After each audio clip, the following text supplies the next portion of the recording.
Welcome and a happy Thanksgiving. I want to start with two things. One, I want to talk about Pilgrims, and the other is I want to talk about us. So I'll start with the Pilgrims.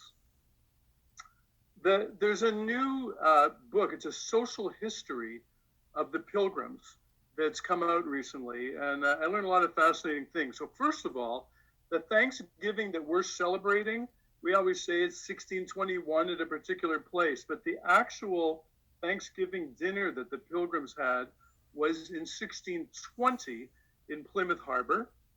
So the Pilgrims that came over they were called separatists, which meant that they had separated from the church and they didn't believe in a set liturgy. They didn't have a siddur of their own. They didn't believe that there should be a set liturgy. However, what they did bring with them on the boats was what's referred to as a psalter, which is a book that's the collection of psalms. So here's the amazing thing about psalms, and we've been studying some of them together. They're written in the year, they're attributed to the year 1000 BCE. And yet we see in the Psalms so many things that fit for our times, joy, grief, etc. And the Pilgrims carried this book of Psalms in case anything happened on the boat or on the trip.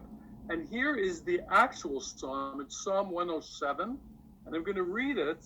And this is what they read in their 1620 Thanksgiving celebration. So imagine it's written 2,600 years before them.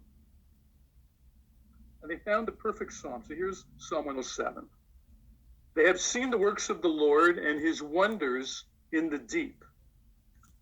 By his word, he raised a storm wind that made the waves surge, and he saved them from their troubles.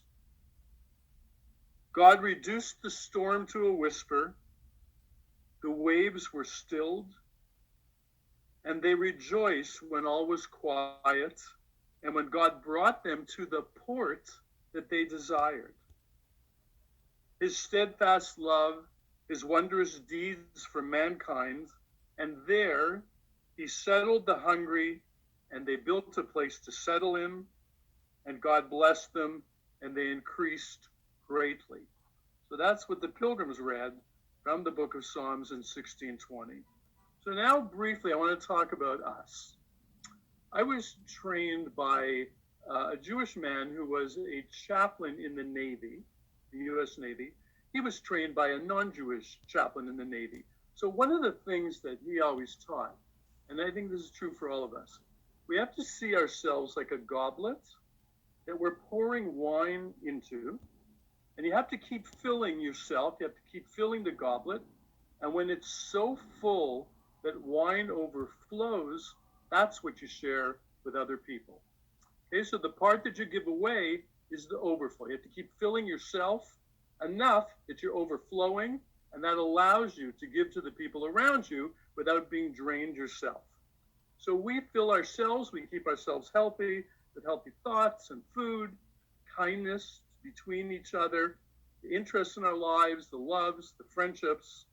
And Baruch Hashem, thank God, part of the way that we all fill each other, as is evidenced by looking at this screen, is through this community, this TGP community, and the kindnesses that we show each other and how we come together for each other.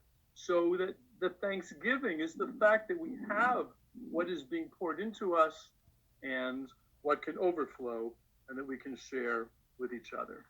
Okay, so on that note, I'm going to ask Chazan Bear. He's going to share two prayers of Thanksgiving for us. So Chazan Bear, if you would unmute yourself.